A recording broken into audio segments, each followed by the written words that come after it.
इन पे मुकदमा होना चाहिए, देशद्रोह का मुकदमा होना चाहिए। शंकराचार्य जी ये बताएं कि तुम्हारा संविधान कौन सा है जो जिस संविधान से देश चल रहा है, जिस संविधान से नारी को सम्मान मिल रहा है, जिस संविधान से गरीब को नौकरी मिल रही है, रोजगार मिल रहा है, जिस संविधान से देश तरक्की कर रहा है, जिस संविधान से देश के नागरिक विदेश में नौकरी कर रहे हैं, जज बन रहे हैं, एमपी बन रहे हैं विदेश में, ये उस संविधान को कह रहे हैं कि ये संविधान उनका नहीं है।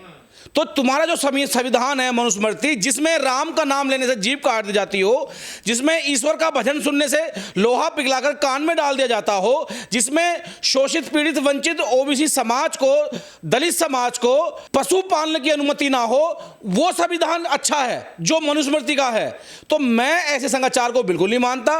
और मैं ये और कहना चाहूंगा कि प्रशासन ऐसे शंकराचार्यों पर कानूनी कार्रवाई करे। ये वही शंकराचार्य है जो कुंभ के मेले में उत्तर प्रदेश पुलिस ने इनका सही इलाज किया था। यानी कि इतनी गंदी मानसिकता कि तुम्हारा संविधान हमारा संविधान। मैं तो यह कहता हूं कि इस देश में जितने भी धार्मिक ग्रंथ हैं वो सब ग्रंथ जो हैं वो मानव के लिए हैं, लेकिन मानव उनसे अच्छाइयां ले और बुराइयों को खत्म करे। और भारतीय संविधान सभी ग्रंथों का, सभी देशवासियों का मान सम्मान रख करके सेकुलर शब्द का इस्तेमाल करता है। और सेकुलर का मतलब है सबको एक समान जीने का अधिकार है, सबको अपने जाति मजहब मानने का अधिकार है, किसी को थोपने का अधिकार नहीं है। कह रहे आरक्षण देता है संविधान में, आरक्षण का प्रावधान है, इसलिए समाज दो भागों में बढ़ गया। नहीं, आरक्षण आज की स्थिति में जो आज 2025 चल रही है, इस पूरे देश में कोई ऐसा वर्ग, कोई ऐसी जाति बताओ जो संविधान का लाभ ना ले रही हो। और जो मूल रूप से संविधान जिनको दिया गया था वो तो बेचारे आज भी पिछड़े हुए हैं। बाबाओं को आरक्षण से क्या दिक्कत है? बाबाओं को आरक्षण से ये दिक्कत है कि जो इनके जो धर्म के नाम पर जो इनकी जो लुटाई चल रही है, धर्म के नाम पर जो पाखंडवाद चल रहा है, धर्म के नाम पर जो मॉब लिंचिंग की जा रही है, उन पे कहीं रोक ना लग जाए। जो बाबा इस बात को कर रहे हैं, जो आरक्षण की बात हुई, जो कह रहे हैं कि आरक्षण देश को बांट रहा है, आप 1947 से पहले का देश देखिए जब संविधान लागू नहीं हुआ था। मैं फिर कह रहा हूं कि जो इनके ग्रंथों में जिनको ये मान रहे हैं, जहां एससी एसटी ओबीसी माइनॉरिटी के लोगों को, यहां तक कि महिलाओं को पढ़ने लिखने का अधिकार नहीं था, ये संविधान उन महिलाओं को भी पढ़ने लिखने का अधिकार देता है। तो मैं संविधान क्यों ना मानूं? तो क्या मनुस्मृति से चलाना चाहते हैं देश को? बिल्कुल चलाना चाहते हैं। इनका तो बस नहीं चल रहा, ना तो ये मन को स्थापित करें, जबरदस्ती गुलाम बनाए, मारे पीटे, ये हालात है इनके। और ये किया गया, आपने देखा नहीं इटावा में हमारे यादव भाई को कथा पढ़ने पर उसको मारा। मैं तो कह रहा हूं शुक्र करो जीभ नहीं काटी। ये तो संविधान की देन है, कानून का भय है, डर है, ना तो ये उस काम को करें। नहीं, आपने कहा कि सेक्युलर है, यहाँ सब सेक्युलर है, ये तो लोग कह रहे हैं कि सेक्युलर शब्द ही हटा देना चाहिए संविधान से। तो जो लोग हटाने की बात कर रहे हैं वो ये जातीय आतंकवाद फैला रहे हैं। भाई तुम एक ही व्यक्ति को जो है अधिकार दोगे, तुम ईश्वर को बांट रहे हो। कभी ईश्वर ने कहा कि मैं सिर्फ इसका भला करूंगा या मैं इसकी सुनूंगा? ईश्वर ने कहा मैं प्रकृति में हूं। जब धूप निकलती है तो गरीब गरीब अमीर सबको बराबर अधिकार देती है, कभी जाति नहीं बांटी। जब बच्चा पैदा होता है, ईश्वर की देन है, वो कभी कहता है कि मैं हिंदू के घर में, मुसलमान घर में, मैं किसी दलित के घर में हूं, किसी ओबीसी घर में हूं। वो तो जिस माँ की कोख से पैदा होता है लोग उसका नाम धर देते।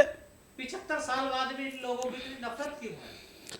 देखिए, जब संविधान लागू हुआ, जब संविधान बाबा साहब डॉक्टर भीमराव अम्बेडकर जी ने बनाया, तो उन्होंने बड़े प्यार से कहा था कि ये वो मूल मंत्र है, ये वो ग्रंथ है कि जैसे जैसे ये पुराना होगा इस देश की उन्नति होगी, राष्ट्र ऊंचाइयों पर जाएगा। और जो लोग आज शोषित हैं, पीड़ित हैं, वंचित हैं, जिनको के 5000 साल से मौका नहीं मिला अपनी काबिलियत बताने का, वो आगे बढ़ेंगे। और जो लोग झूठ के आडंबर पर टिके हुए हैं वो नेस्तनाबूद होंगे। तो ये शुरुआत अब हुई है। यार, एक टायर पिंचर लगाने वाला व्यक्ति, चाय बेचने वाला व्यक्ति प्रधानमंत्री बन जाता है तो इनके पेट में दर्द होता है। एक ओबीसी देश का प्राइम मिनिस्टर है तो इनको दर्द होता है कि देश का राजा सिर्फ जो है इनके लोग बने। एक भैंस चराने वाला व्यक्ति, एक ओबीसी समाज का व्यक्ति मुख्यमंत्री बन जाता है। एक दलित की बेटी जिसको ये पैर की जूं समझते हैं वो मुख्यमंत्री बन जाती है। एक दलित का बेटा एडवोकेट बनकर के एक संगठन चलाता है, इनको दर्द होता है। यह है भारत का संविधान। अगर संविधान नहीं रहा, उसको खत्म किया गया, पहले तो हम अपनी जान दे देंगे, अपनी गर्दन कटा देंगे। और भारतीय संविधान के लिए, इस देश को इकट्ठा करने के लिए, इस देश के मान सम्मान के लिए। जब देश संविधान से चलेगा, संविधान ये कहता, तो फिर शास्त्रों की बात क्यों होती है बार बार? शास्त्रों को क्यों आगे लाया जा रहा है? देखिए, कुछ लोग धर्म की आड़ में इस देश को धर्म की आड़ में जलाना चाहते हैं। तो वो शास्त्रों बात करें कि हमारे शास्त्रों में लिखा है। यार तुम अपने शास्त्र अपने घर में मानो ना, कौन मना कर रहा है, किसको ऐतराज है। लेकिन बात जब संविधान की आएगी, यार मैं अपने घर में क्या खा रहा हूँ, क्या पहन रहा हूँ, वो मेरा अपना एक अधिकार है चार दीवारी में। लेकिन जब मैं अपने घर से बाहर निकलूंगा तो मुझे कानून को मानना पड़ेगा, मुझे देश के संविधान को मानना पड़ेगा। लेकिन कुछ लोग जबरदस्ती अपनी तुच्छ मानसिकता थोपना चाहते हैं। पर शंकराचार्य जैसे लोग तो धर्म की बात करें तो धार्मिक लोग हैं, वो संविधान कहाँ धार्मिक लोग हैं? वो आरक्षण- जो धर्म के नाम का चोला पहन करके मनुष्य जात में बांटे, जो मानव में भेदभाव करे, वो कैसे शंकराचार्य हो सकता है? शंकराचार्य का तो मकसद है कि वनों में जाए, ईश्वर की तपस्या करे, गौतम बुद्ध की तरह अपना ध्यान लगाए, मोह माया छोड़े। ये लगाकर टीका इतना बड़ा और पैर के चोला भगवा सार, उसके बाद में ये बड़ी बड़ी गाड़ियों में चलने वाले लोग और हाथ में लाठी लेकर के, ये कोई शंकराचार्य काम है? ये कह रहे हम लोग ज्यादा पढ़े लिखे होते हैं लेकिन आरक्षण वाले आगे। कौन सी डिग्री है शंकराचार्य साहब में, मुझे बताइए एक बार। कहीं से पीएचडी करी, कोई डिग्री है? अरे शास्त्रों का ज्ञान होता ना। क्या शास्त्रों ज्ञान है? वो आप पढ़ लो, मैं पढ़ लूं। मुझे अच्छा लगेगा तो शास्त्र को मानूंगा, नहीं लगेगा तो मैं उसको रख दूंगा, मैं उसका अपमान भी नहीं करूंगा। लेकिन ये कौन होते हैं देश के संविधान पे जो है उंगली उठाने वाले?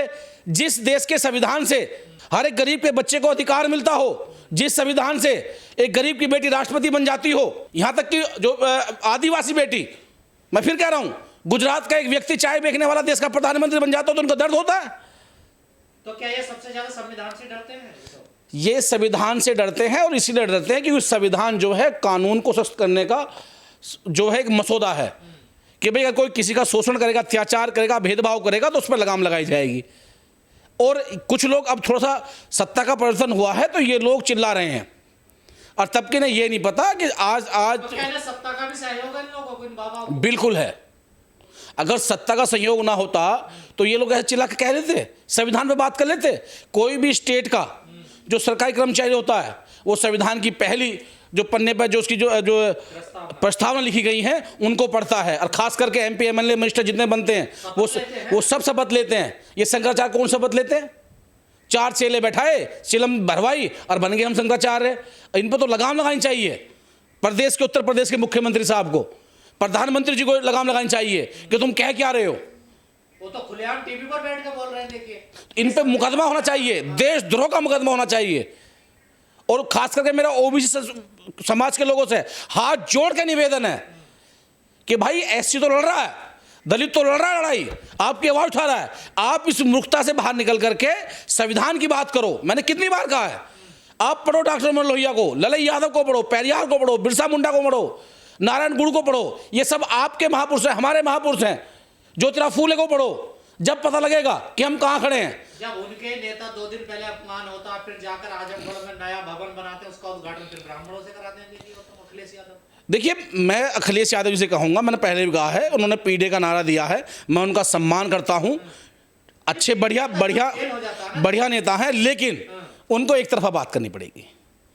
भाई आवाज़ धुलवाया गया, यादव छोड़िए, कितने लोगों को जो भी समाज के लोग हैं जो पीडे के सबसे मजबूत स्तंभ हैं उनको कहीं कथावाचक सुनने पे मारा गया, कहीं सुनाने पे मारा गया, यहाँ तक कि मंदिर गए तो मंदिर धुलवा दिया गया, यहाँ तक कि क्या क्या नहीं कहा गया। तो इनका मुंह छोड़िए, ये कभी किसी के नहीं हुए। जब मुगलों का शासक था सबको पता है कौन किसके रिश्तेदार थे, ये कोई छुपा नहीं है। तो अखिलेश यादव तो फिर धोखा दे रहे हैं ना पीडीए को। एक तरफ पीडीए की बात देखिए, करते हैं, दूसरी तरफ मेरा ये मानना है अखिलेश जी के बारे में कि बदलाव एकदम नहीं होता, धीरे धीरे होता है। पहले वो कहाँ थे, आज वो पीडीए पे हैं, कल वो कहाँ होंगे वो समय तय करेगा, लेकिन धीरे धीरे हो रहा है। हम लोग आवाज़ उठा रहे हैं, पार्टियां में आवाज़ उठती होगी। भाई मैं कोई पदाधिकारी नहीं हूँ, लेकिन मेरा एक सामाजिक संगठन होने के नाते, एक जो है एससी भाई होने के नाते मेरी उनसे उम्मीद है कि बदलाव हो। अगर वो बदलाव करते हैं तो जो उनके पास आज सांसद हैं, जो विपक्ष में दूसरे नंबर के नेता हैं, वो पीडे के दम पे हैं। और पीडे का मतलब ये है जो पढ़े लिखे लोगों ने अपने लोगों को समझाया कि भाई जहां तुम लग रहे हो इस पाखंडवाद में कुछ भी नहीं है। जब तक आप college university doctor engineer professor नहीं बनोगे आपका कोई उद्धार नहीं होने वाला। तो ये उनको करना पड़ेगा।